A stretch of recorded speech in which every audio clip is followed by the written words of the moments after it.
दोस्तों स्वागत है आपका आपके अपने चैनल सोनू मिश्रा मैथमेटिक्स में।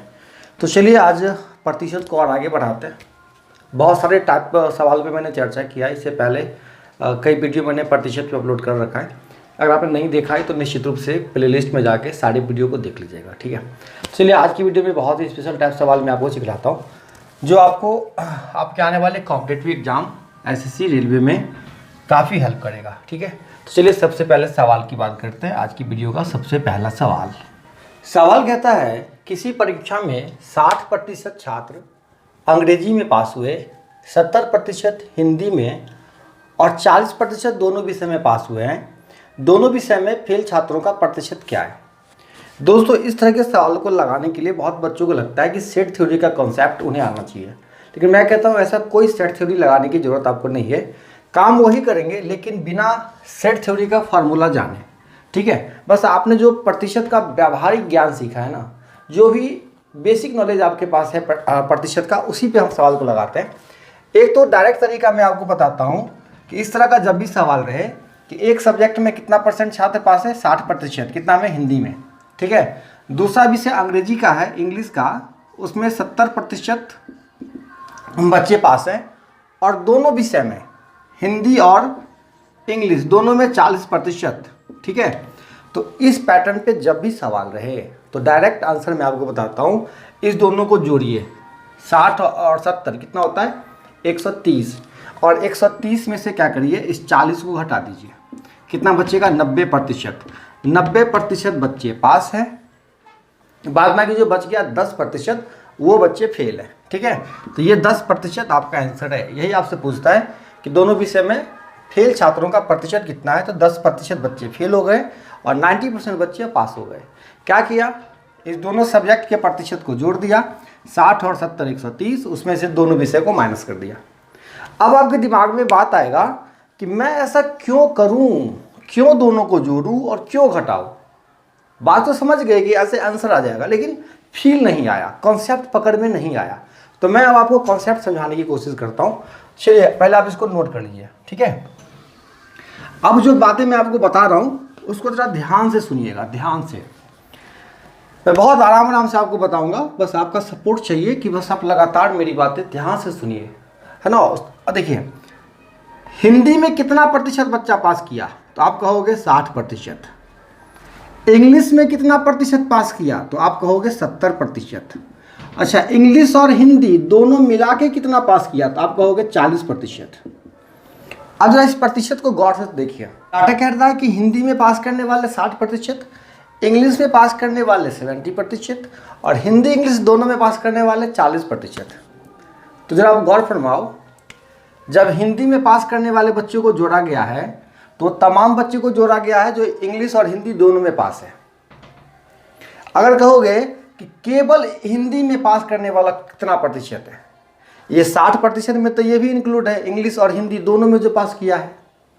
तो इस 60 में से आप 40 घटा दीजिए तो बचेगा 20%। 20% बच्चे पास किए हैं केवल हिंदी में, ठीक है। अब देखिए ये तो 70% इंग्लिश में पास है, इसमें इसको भी जोड़ा गया है, किसको? 40% जो हिंदी इंग्लिश दोनों में पास है। तो अगर केवल इंग्लिश में पास करने वाले बच्चे, तो 70 में से 40 घटाया कितना बचेगा? 30%। 20% बच्चे हैं जो हिंदी में पास किए हैं केवल और केवल हिंदी में। 30% बच्चे हैं जो केवल और केवल इंग्लिश में पास किए हैं। और ये देखिए 40% बच्चे जो हैं वो इंग्लिश और हिंदी दोनों में पास किए हैं। अब बताइए टोटल पास बच्चे कितने हो गए? 20%, 30% और 40%। तो 20 30 40 20 30 50 और 40 90% बच्चे पास हो गए, बच गया 10%, तो वो बच्चे फेल हो गए, ठीक है। तो अगली बार सब इतना माथापच्ची नहीं करेंगे, डायरेक्ट 60 70 दोनों को जोड़ेंगे, 130 में से 40 घटाया, बच गया 90 और 90 हो गया पास वाला बच्चा, तो बच गया 10%, वो हो गया फेल वाला बच्चा, ठीक है। चलिए एक और सवाल लगाते हैं, फिर अच्छे से आप समझ जाइएगा। चलिए उसी पैटर्न पे एक और सवाल देखते हैं।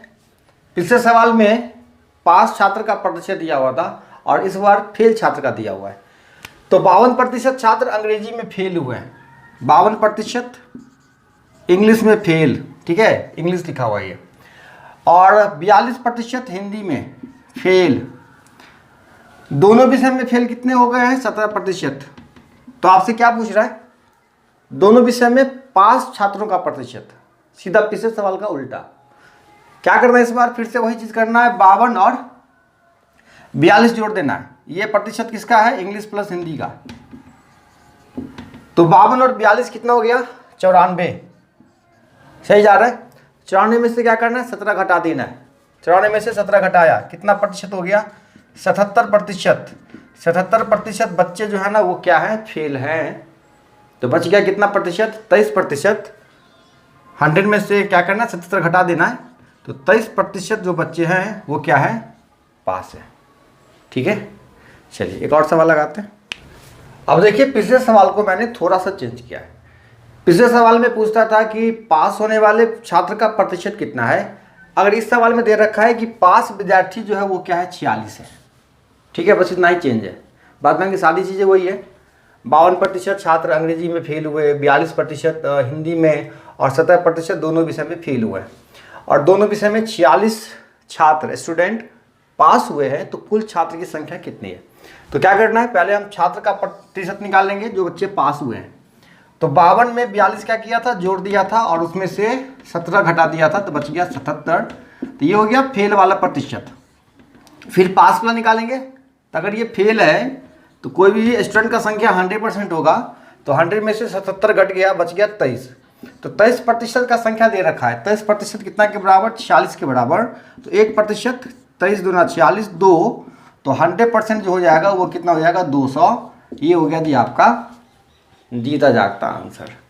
ठीक है, चलिए और बढ़ाते हैं आगे बात। अगला चलिए देखिए, एक और सवाल क्या है, थोड़ा सा चेंज है इस सवाल में। सवाल कहता है किसी परीक्षा में 60% छात्र अंग्रेजी में पास हुए हैं। ध्यान से पढ़ते जाइएगा सवाल, ध्यान से पढ़िएगा तब जाके समझ में आएगी सारी बातें। 60% छात्र अंग्रेजी में पास हुए और 70% हिंदी में और 20% दोनों विषय में फेल हो गए। ठीक है, कहता है इंग्लिश में पास हुए कितने प्रतिशत बच्चे? 60% बच्चे। ठीक है, हिंदी में पास हुए कितने प्रतिशत बच्चे? 70% बच्चे। और दोनों में फेल हुए दोनों में, हिंदी प्लस इंग्लिश, कितने प्रतिशत? 20%। और फिर आपको ये कहता है कि 2500 विद्यार्थी दोनों विषय में पास हुए। तो कुल कितने विद्यार्थी थे? 2500 पास हुआ ना, तो पता कर लो ना कितना प्रतिशत पास है या कितना प्रतिशत फेल है, कहीं से निकल जाएगा। क्या करना है देखिए, पास 60%, हिंदी में 70%, दोनों में फेल 20%।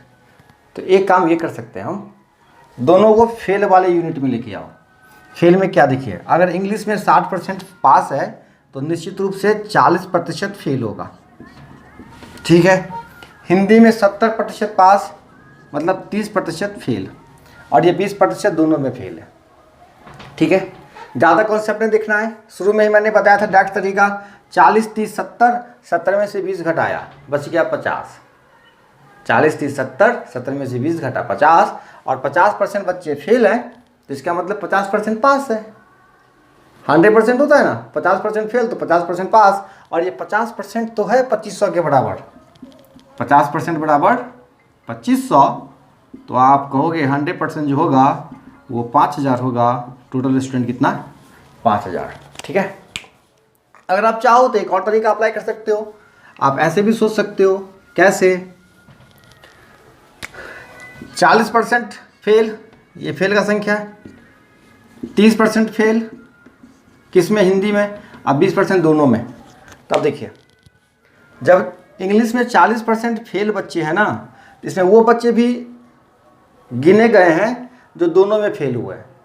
ठीक है, तो इसमें 40 में से 20 घटाया, कितना बचेगा? 20% फेल होगा जो केवल इंग्लिश में फेल है। अच्छा, 30 में से 20 गया, 10%। 10% बच्चे वो हैं जो केवल हिंदी में फेल है। ठीक है, ये नीचे वाला फेल है, और 20% दोनों में फेल। तो देखिए टोटल फेल कितना? 20 10 30 20 50। 50% बच्चे फेल, इसका मतलब 50% बच्चे पास। तो 50% बराबर 2500 के बराबर, तो 100% बराबर 5000। ठीक है, चलिए दूसरा तरीका आप ये भी अप्लाई कर सकते हो देखो यहाँ पे 60% पास किस में, इंग्लिश में। हिंदी में पास कितना, 70%। 20% फेल है ना, इसका मतलब 80% पास। तो यहाँ देखिए 60 70 130, 130 में से 80 गया 50%। 50% बराबर कितने के, 2500 के बराबर। ठीक है, तो 100% कितने के बराबर, 5000 के बराबर। ये हो गया जी आपका आंसर। तो उम्मीद करता हूँ सारा कॉन्सेप्ट समझ में आ गया होगा। समझ में आ गया है तो निश्चित रूप से कमेंट करके बता दीजिएगा। फिर मिलते हैं अगले वीडियो में, तब तक के लिए tata bye bye, see you.